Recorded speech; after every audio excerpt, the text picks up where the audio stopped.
Estábamos escuchando, aunque parezca paradójico, a Twisted Sister que cantaba The Price, el precio, hablándonos de que algunas cosas requieren cierto esfuerzo, cierto cambio. Tengan en cuenta que estamos hablando del esicasmo, de una práctica cristiana que nació en los primeros tiempos y que ha ido madurando a lo largo de las épocas.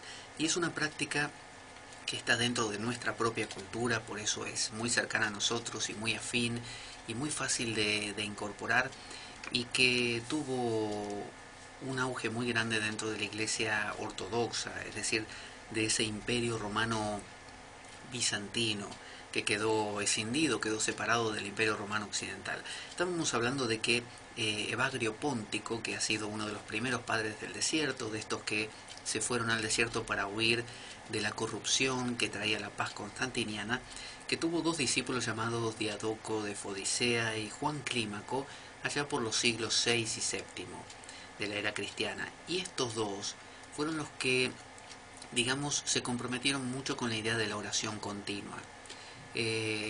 San Pablo en una de las epístolas del Evangelio dice: orad sin cesar, orad sin cesar.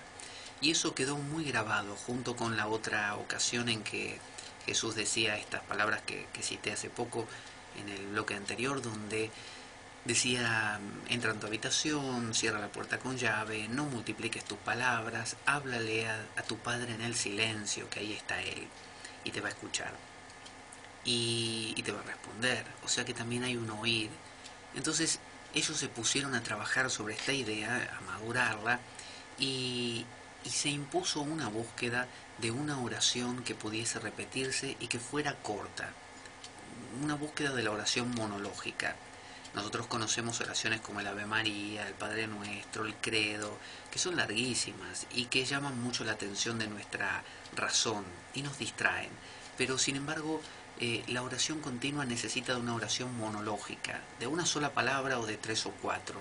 Entonces, en las primeras reglas monásticas que surgieron, que fueron las de San Basilio, San Casiano y San Benito, esta oración continua fue eh, muy querida por dos de estas reglas, la de San Basilio y San Casiano, pero no tanto por la de San Benito.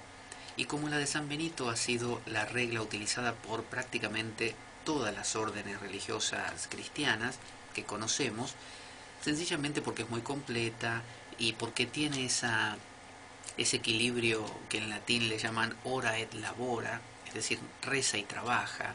Ese equilibrio entre ambas cosas fue la que más triunfó o prevaleció. Por lo tanto, todas las reglas actuales de órdenes monásticas están basadas en San Benito, porque hubo a lo largo de la historia de la Iglesia un cierto miedo a lo que se llamó quietismo. Así como en Oriente es muy común ver a una persona meditando y es completamente normal, dentro del mundo cristiano eso dio un poco de miedo a las autoridades eclesiales de que la gente se pusiera a no hacer nada, básicamente, y que se perdiera y que no se comprometiera con la vida cotidiana. Entonces se combatió como herejía esto y fue mal visto. Inclusive estos padres del desierto más de una vez fueron rechazados y vituperados y maltratados, eh, y, digamos, sometidos a discusiones teológicas importantes donde a veces perdían porque los argumentos de la iglesia eran muy poderosos y tenían otros elementos como por ejemplo la ley de su lado, la ley de Roma. Entonces esta gente, los padres del desierto, tenían un perfil más bajo.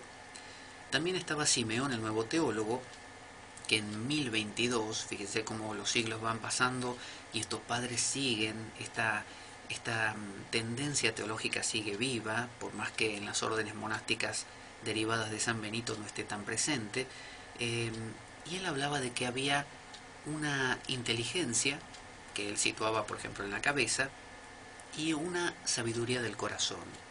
Y él decía que la inteligencia de la cabeza sola, la razón, la lógica, nos podía hacer perder, y que el corazón solo nos podía confundir con sus arrebatos emocionales, que tenía que haber un equilibrio.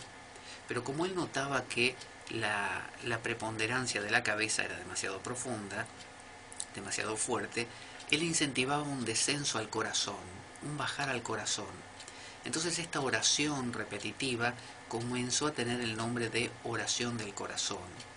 Por ejemplo, San Casiano, que citamos hace un rato, solía utilizar como oración de batalla o de guerra, oración monológica, algo así como esto: Señor, apúrate en venir, ven a mi socorro, ven, apresúrate. Algo así decía, yo estoy parafraseándola, pero básicamente es una oración corta, que apele a nuestro corazón, a lo que sentimos, y San Casiano decía que esa oración resumía todo, que es como el ansia del ser humano, de ser contenido, de ser protegido, de solucionar esa sensación de angustia que siente por estar desvalido. Entonces ven y socórreme, ven, apresúrate, decía San Casiano todo el tiempo, pero a cada rato, todo el tiempo, verbalmente, mentalmente. Luego Simeón, el nuevo teólogo, decía esto que les contaba del corazón, y en Constantinopla, capital del Imperio Bizantino, Gregorio Palamas, hacia el 1300, que era discípulo de Teolepto de Filadelfia, en Libia, ahí vivió en un monasterio 20 años, Gregorio Palamas, donde aprendió esto de la oración del corazón. Entonces Palamas contradice a los platónicos, comienza a contradecirlos. Los platónicos hablaban, según su escuela platónica, de un mundo de las ideas, ustedes saben, el mundo trascendente, y un mundo sensible, el mundo cotidiano, el mundo inteligible, que es el de las ideas, y el sensible, que es el cotidiano. Y para los platónicos el mundo sensible es un mundo equívoco, es el mundo distorsionado, como en la cueva de Platón, donde las cosas parecen ser algo pero no lo son, están equivocadas. Pero hay un mundo perfecto, el mundo de las ideas, donde luego de muchas encarnaciones, decían los platónicos, uno llega a ese plano y se queda ahí, contemplando las ideas puras. Entonces los platónicos tendían a generar una especie de desprecio por el cuerpo, porque todo lo sensible pasaba a ser erróneo. Por lo tanto, había un desechar todo esto. Como hemos hablado de los hindúes en la semana pasada, que había un desechar en el Vedanta todo lo corporal como maya, como ilusión. Mientras que los chinos, que tienen un espíritu más práctico, tendían a apreciar ambos mundos. Bueno, Gregorio Palamas se separa de esta visión platónica y comienza a pensar que el cuerpo y el mundo de todos los días es valioso, porque él lo veía como el receptáculo del espíritu, como el hogar del espíritu, y no como un mero eco, no como una mera sombra del mundo de las ideas. Entonces reincorpora el cuerpo, como también paralelamente en Occidente lo hace la alquimia. La alquimia occidental no es solamente producir oro del plomo, sino que es encontrar un camino donde el plomo, que es la vida cotidiana, es el cuerpo, es las emociones, es los pensamientos, de ahí nace el oro, ¿no? El axioma de la alquimia, el vitriol, visita interior a terrae, rectificando invenies ocultum lapidem. Visita el interior de la tierra, o sea, encuentra tu interior, y rectificando, ¿no? Cambiando tu perspectiva, encontrarás el lápiz, la piedra filosofal. Entonces, Gregorio Palamas complementa al pseudo Dioniso Areopagita. El pseudo Dioniso Areopagita se llama así porque firmó como Dioniso Areopagita, pero en realidad Areopagita, pero en realidad uno no sabe quién escribió el tratado. Y el tratado es un tratado de teología apofática. Dentro del pensamiento teológico existe la teología catafática y apofática. Yo sé que suena medio complicado, pero catafática es la positiva y apofática la negativa. Entonces, ¿qué es positivo? Bueno, decir cosas como, por ejemplo, Dios es amor, Dios es paz absoluta y es la bienaventuranza perfecta y existe como Padre, Hijo y Espíritu Santo. Eso es catafática, es decir, o catafático. Es una aproximación positiva. Uno describe con cualidades lo que llamaría don Juan la isla del tonal, ¿no? Lo que estaba sobre la mesa, el salero, el plato, los cubiertos, todo eso es catafático. Ahora, ¿qué es apofático? Bueno, apofático es negar. En la India se conoce como el neti neti. Esto no es, esto no es, esto no es. Por eso la no dualidad se llama no dualidad. Porque si dijera es unidad, estaría haciendo un camino positivo, estaría afirmando que es tal cosa. Pero la vía del místico es la vía del no saber. Es la de no tengo ni idea qué es. No tengo ni idea ni cómo hacerlo. No tengo ni idea de nada. Simplemente me vacío y me abro. Entonces el camino apofático, el de el pseudo Dioniso Areopágita, es el camino de simplemente negar. Decir, Dios no es amor, tampoco es odio. Dios no es paz, tampoco es guerra. Dios no es ninguna cosa en particular. No es ni el cuerpo, ni la mente, ni el alma, ni el espíritu, ni... No es nada. Ni es Padre, ni es Hijo, ni es Espíritu Santo. No es nada. ¿Qué es Dios? ¿Quién sabe? Esa es la vía negativa. Entonces Gregorio Palamas decía que para cada cosa había algo. Por ejemplo, él decía, para el cuerpo la temperancia. O sea, buscar el punto medio, ni excederse con los placeres ni demasiado poco. Para el alma, decía él, la caridad. Para el corazón, decía, la sobriedad, no ser sobrio. Para el espíritu, la oración. Y, y hacia el siglo XIII y XIV aparece Gregorio el Sinaíta, otro Gregorio, no era Palamas este, sino Gregorio el Sinaíta. Y en 1346 más o menos llevó la oración del Sinaí al monte Athos. El Sinaí es este monte sagrado para los judíos, donde se apareció la zarza encendida, hablando, les acuerda, a Moisés, que le dijo, Moisés, Moisés, ¿quién habla? Soy yo, tu Señor. ¿Y dónde estás? En la zarza que está ardiendo, ¿no me ves? Ah, sí, la zarza. Escucha lo que tengo que decirte. Y ahí, bueno, le habla desde la zarza ardiendo a Moisés. Eso fue en el monte Sinaí. Y por eso los primeros monjes hicieron del monte Sinaí como un lugar sagrado, como un lugar especial para ellos. Pero no contaron con un problema, que era que iban a aparecer los turcos y que iban a invadir en el año 1300 más o menos. Vio cómo son los turcos. Un día el turco está durmiendo y se levanta a la mañana siguiente y dice, oh, que soy azteco. Oh, ya sé lo que voy a hacer hoy. Hoy voy a invadir Occidente. ¿Vamos a invadir Occidente? ¡Sí! ¡Invadamos Occidente! Gritaban todos los demás turcos. Y bueno, así invadieron Occidente. Fue así, de un día para el otro. Se despertó un turco, se le ocurrió esa idea y a los otros les pareció genial, así que se dedicaron a invadir Occidente. Entonces, los monjes que estaban en el monte Sinaí tuvieron que emigrar al monte Athos. ¿Qué es el monte Athos? Bueno, el monte Athos está en Grecia. Y bueno, a ellos les pareció un monte que valía la pena, así que se fueron todos para el monte Athos. De un día para el otro, los que vivían en Grecia encontraron que había una cola de monjes viniendo y llegando y llegando y llegando, que no se sabía de dónde, y ahí se establecieron en el monte Athos hasta el día de hoy.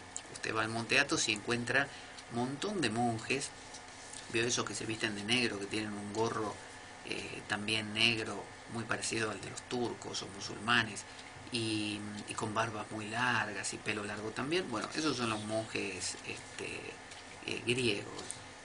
Entonces, Nicéforo el Esicasta también escribió un tratado clásico que se llama Custodia del Corazón. Fíjese que el corazón se torna una cosa importante, porque la razón y la lógica están muy relacionadas con el yo. Si usted piensa, bueno, me voy a sentar a meditar con esta técnica porque es una técnica muy efectiva con los chakras y con esto voy a llegar a quietar la mente y así alcanzo el estado de paz. Bueno, eso es cálculo. Está bien, la técnica va a funcionar, pero nunca va a pasar de cierto límite, porque usted está esforzándose voluntariamente. usted está como intentando doblegar la vida a través de su propio esfuerzo. Y siempre es el esfuerzo del yo. Es como si la punta del iceberg quisiera mover a toda la parte de abajo. Entonces, ¿cuál es la actitud de estos monjes? Destacar al corazón. Y por eso su oración se llama la oración del corazón, porque buscan entrar en ese ámbito que no calcula, es el ámbito del sentimiento. Y además, justamente en contra de esta visión platónica, ellos, al igual que en el Tantra, empiezan a dar importancia al mundo cotidiano. Y el mundo cotidiano es el sentir, porque para el mundo de la abstracción, del plano de las ideas inteligible, el mundo platónico de las ideas perfectas, el cuerpo y lo sensible, lo cotidiano, es malo, que es el origen de las ideas gnósticas. Y de la misma manera pasa con la ciencia.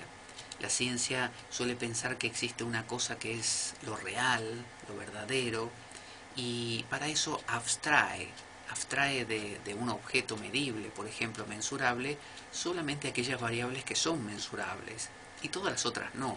Por ejemplo, uno puede medir la altura de una persona científicamente, pero no cuánto amor tiene, o cuánta tristeza está cargando o padeciendo. Entonces, ¿qué hace la ciencia? La tristeza y el amor la deja de lado porque no son medibles y abstrae, se queda solamente con, con lo medible y dice, esto es lo que puedo medir, lo real. Por lo tanto, la ciencia tiene una aproximación, una cosmovisión, pero parcial, porque deja de lado un montón de otras cosas que no son para ella mensurables y por lo tanto no entran en su explicación del mundo. Por lo tanto, el mundo de la ciencia es un mundo restringido, es un mundo que sabe a poco. Entonces, estos monjes decidieron destacar el corazón por eso, porque es un ámbito que ha quedado de lado, que la razón ha postergado. Entonces, en el siglo XIV aparece el Tratado de la Santa Oración, también, todo basado en la oración del corazón, que ya para ese momento había tomado la forma de una letanía, una jaculatoria. Jaculatoria viene de una raíz que significa lanzar, ¿no? Como cuando uno lanza al aire, no sé, alabanzas. Entonces dice, bendito fulano, bendito fulana, bendito el de más allá, bendito el otro, y bendito, y que Dios nos bendiga, y que la gloria hacia no sé quién, y bla, bla, bla, bla. Es como algo repetido, como cuando se hace una bendición a todos los santos. Bendita Santa Clara, bendito Francisco, bendito San Benito, bendito no sé qué. Ora, reza por nosotros o cosas por el estilo. Usted sabe a qué me refiero. A mí en este momento no me viene a la mente. Pero bueno, esta especie de profusión de oraciones cortas y repetitivas, eso es una jaculatoria. Entonces, como esa de que decía San Casiano, de ven a socorrerme, Señor, apresúrate, y nada más, esa cortita repetida una y otra vez, bueno, de la misma manera empezó a madurar el Christe eleison, el Kyrie, perdón, Kyrie eleison. Christe apareció después. Kyrie eleison. Kyrie era un nombre que se le daba a los antiguos gobernantes asirios, babilónicos, que significaba gran señor. Cuando entraba, cuando se exponía, cuando salía, no sé, con su carruaje a dar una vuelta, se lo presentaba ante la gente como el Kyrie, ¿no? Como ese gran señor poderoso. Eso pasó al mundo romano y por lo tanto al mundo cristiano. Entonces, ¿qué era el Kyrie? Que está dicho también en griego, es el Señor. Y eleison significa ten piedad de mí. Porque usted sabe que el Nuevo Testamento está en griego, no fue escrito en arameo, fue escrito en griego. Y entonces la oración del ciego que le pide a Jesús, le dice, Señor Jesucristo, Hijo de David, ten piedad de mí, pecador, ¿no? Ten piedad de mí. Ese ten piedad de mí, Señor, ten piedad de mí, es Kyrie eleison. Entonces, ese Señor, ten piedad de mí, fue tomado como una oración monológica. Y se empezó a decir simplemente, Kyrie eleison, Kyrie eleison, Kyrie eleison, Kyrie eleison. Y lo repetían no solamente verbalmente, sino también interiormente. Y los monjes esicastas, que eran todos estos padres del desierto, que fueron desarrollando estos modos, primero en el monte Sinaí y luego en el monte Athos, lo que hacían era agachar la cabeza, como mirándose el ombligo para no distraerse. Por eso algunos se mofaban de ellos, como que eran, le pusieron un nombre como que se miraban el ombligo, en griego, onfala no sé qué, y como si idolatraran a su propio ombligo, despectivamente, por este miedo al quietismo que había, este miedo al monje que no hace nada, al ocioso, al monje que está en ocio. Entonces ellos repetían no solamente el Kyrie eleison, sino que lo sincronizaban normalmente con su respiración. Entonces, por ejemplo, al inhalar decían Kyrie eleison y al exhalar otra vez Kyrie eleison, y lo relacionaban con su corazón. Entonces, al inhalar imaginaban que el Kyrie eleison entraba en el corazón, lo purificaba y lo limpiaba, y al exhalar que volvía a salir. Todo esto no era igual en todos los padres del desierto, sino que cada uno tenía su modo y su acento en una u otra cosa. Con los siglos fue madurando cada vez más y fue tomando cada vez más forma. Y esta oración, cuando cambió a lenguajes vernáculos de cada lugar, pasó a ser: Señor Jesucristo, Hijo de Dios, ten piedad de mí, pecador. Y ellos decían que la primera parte, Señor Jesucristo, o en la versión griega Kyrie, era la oración de Jesús propiamente, porque habla de la divinidad. Dice Señor Jesucristo, es decir, aquello que es ese silencio del que hablábamos, pero que a su vez se encarna. Jesucristo se encarna, está aquí en lo cotidiano. No es el mundo platónico, inteligible, trascendente, intocable, sino que es aquí y ahora, es tántrico, en el cotidiano, es Jesucristo, es como Krishna, pero más todavía porque en la cristofanía, en la encarnación del Cristo, hay un lado humano que en caso de los avatares de Vishnu no está tan presente porque es Vishnu mismo el que desciende, es la divinidad, aunque también lo está porque lo hace con distintos grados de humanidad. Pero Krishna, por ejemplo, se considera que es un avatar 100% Vishnu, o sea que es Dios por completo, mientras que en Jesús hay ese lado humano también. Entonces por eso se dice Jesucristo, ¿no? Y habla de que aquí, en lo cotidiano, en mis propias emociones, en mi cotidianeidad, está la divinidad, en lo cotidiano, aquí y ahora.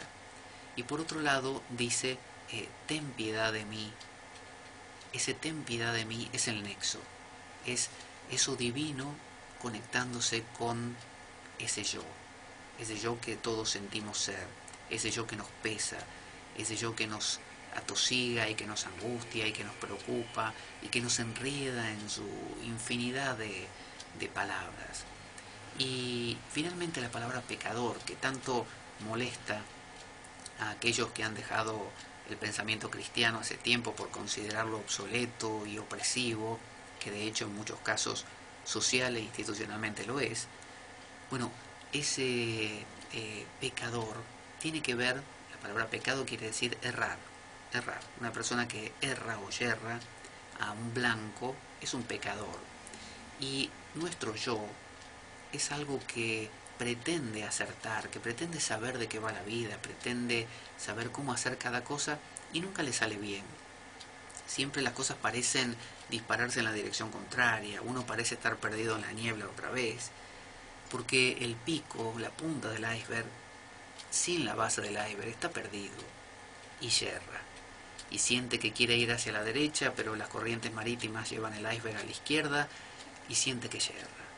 Entonces, el decirse pecador no es una cuestión peyorativa, negativa, de tirarse abajo y de denigrarse, sino es una toma de conciencia de la falibilidad, de la inconsistencia y de la incapacidad, solo como punta de iceberg, de controlar a todo el bloque. En cambio, cuando las dos cosas están unidas, la parte Jesucristo, Hijo de Dios, la parte totalidad, la parte infinitud, conectadas con el puente que es ten piedad de mí, ese puente con lo cotidiano, con ese yo, Entonces ahí hay un nuevo paradigma. Entonces esta frase fue la que con el pasar de los siglos fue utilizada por los hesycastas, que repetían todo el tiempo. Pero cuando yo le digo todo el tiempo, es todo el tiempo, ¿eh? No es solamente cuando el hesycasta se sentaba a rezar, sino mientras trabajaba, mientras caminaba, mientras comía y mientras dormía. Y usted me dirá, pero ¿cómo puede ser mientras duerme? ¿Cómo una persona va a rezar mientras duerme? Bueno, cuando usted, digamos, se duerme viendo una película, quizás cuando sueña cosas de la película que vio antes de dormir. Si usted está cantando una canción todo el día, cuando se duerme puede que también le aparezca. Bueno, si usted repite, Señor Jesucristo, Hijo de Dios, ten piedad de mí pecador, el día entero, yo le aseguro que en algún momento le aparecen los sueños.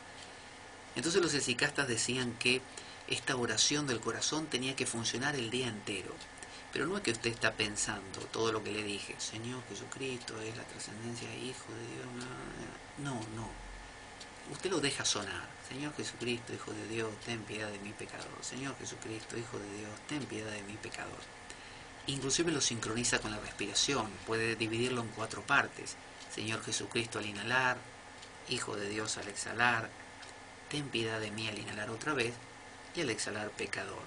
O bien Kyrie al inhalar, eleison al exhalar. Pero como es en griego puede que sea más ajeno a nuestra cultura. Entonces, esta oración se repite el día entero y usted ya no piensa lo que está diciendo, simplemente actúa como una nana, como le decía al principio, como un mantra, que lo que hace es ir aplacando el pensamiento discursivo, ese yo que piensa tantas cosas. Vamos a escuchar una canción en versión reggae de Knocking on Heaven's Door, de Golpeando las Puertas del Cielo, de Bob Dylan, en una versión reggae entonces. Y ahora regresamos con más La Espada de Damocles y la historia del hesicasmo.